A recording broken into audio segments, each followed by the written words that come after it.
I came to J. Frank Dobie a little late in life, and really I guess it was when I was old enough to go to college, and I finally made it down to Austin in 1973 with the idea of wanting to be a writer of all things, a fool notion if there ever was one, and I've somehow gotten away with it without getting someone tap me on the shoulder and saying, "We're on to you, your gig is up." One of the first things I did when I got to Austin, I enrolled in the University of Texas, and I applied for the Paisano Fellowship, the Dobie Fellowship, to spend 6 months out of his ranch. And I thought I did a pretty good proposal, and it was good enough for second place. If Jan Reed had gotten sick or decided he didn't want to do it, I was going to get to stay out at Paisano, but it didn't work out that way. But I'm not complaining. It took about 2 years of being in Austin before my wife finally drugged me to Barton Springs, and I sucked it up and swam across the width of it once, and I just kept going, "Oh, it's so cold." And within a year, I'm not having a good day if I don't swim a mile in those springs. They're healing waters. They're holy waters in my book.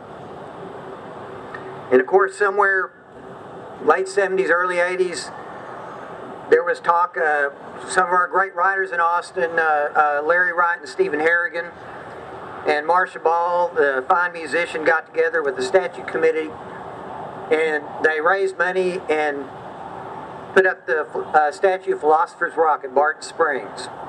Dobie, Bedichek, and Webb.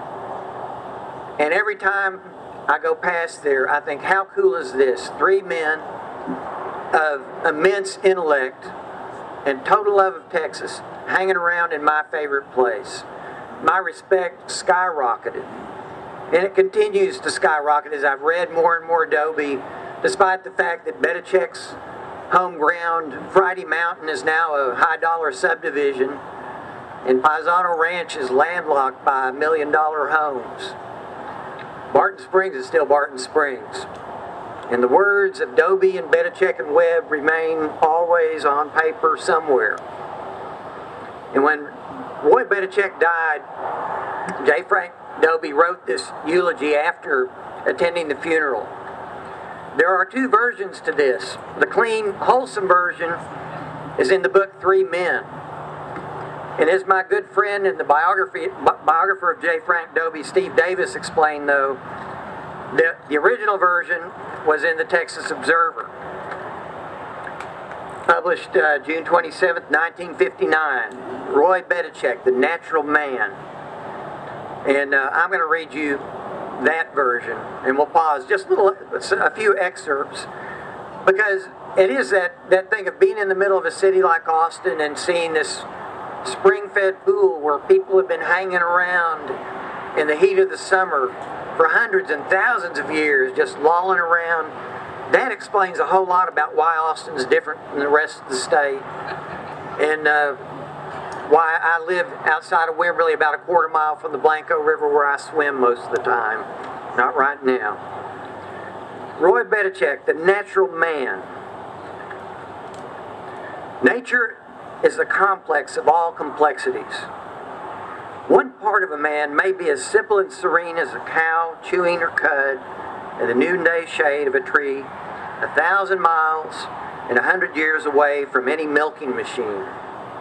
And yet, the whole of this same man may be as complex as the genius of Shakespeare, that is to say, the greatest genius in the world ever penetrated. It will be a great deal easier to show Roy Bedichek in the simplicities of naturalness than to express him in the naturalness of the highest intellectual and emotional complexities. His going to bed with the chickens in summertime and not too much later in the wintertime, and getting up with the morning star at all times, made his friends smile. He favored several kinds of independence common to the country. Now, this is the part that was left out of 3 Men. It did him good, he said, to walk out and empty his bladder on the ground instead of having to go in the house and empty it into a mechanical contrivance. I've heard him say that sometimes in the obscurity of before daylight, he would dig a hole in the ground out in his yard near the shack, his study. and excrete into it, covering the place with dirt like a cat. It gave him a satisfaction to fertilize the ground. They left that part out of the 3 men. Bedichek's widow didn't much like it, but as Ronnie Duggar, the editor of the Texas Observer, tried to explain to her, he said, "I printed Mr. Dobie's article the way I thought it should be printed, which was the way Mr. Dobie wrote it." Simple enough. I digress.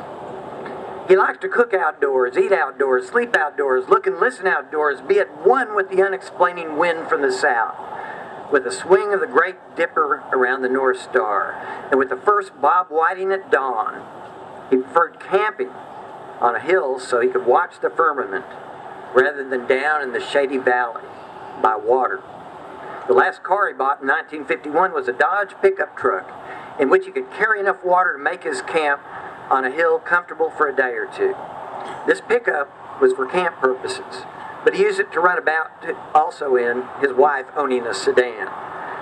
He got an immense satisfaction out of trucking in cow manure, also occasionally chicken manure for his compost pile, with which he annually fertilized his garden.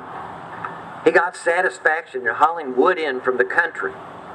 He liked especially cedar stumps that he wouldn't have to cut for the fireplace. He had complete camp equipment, including a tent fly to go with the truck. Part of the equipment was a field guide to the flora of the country and a field guide to the birds. He always took along something to read as well as consult. Above all, he took along the most richly and variously stored mind I've known. Not for him the dream of retiring to some private land and mating with some savage woman to rear his dusky race. For him, back to nature was not back to the primitive, there to be saved from poring over miserable books.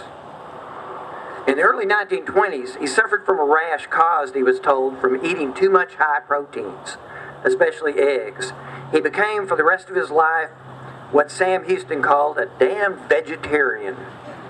He was not too rigid, however, to enjoy the latitude on occasion. As a guest, he ate of the meat set before him. He took the lead many a time, getting a few men friends to go out in the country for a meal and talk. There was always a steak, and Betty always insisted on cooking his steak over coals. No one could cook it better, and he was no slacker in eating his part of it. Cooking meat over an open fire mitigated in his mind any protein poison it might have. At a hotel table, I've seen him dispose of an untouched steak to somebody who could eat a double one. He had a theory that the deeper down into the earth a plant puts its roots, the richer its fruit is. He positively gloated in dilating on the mineral and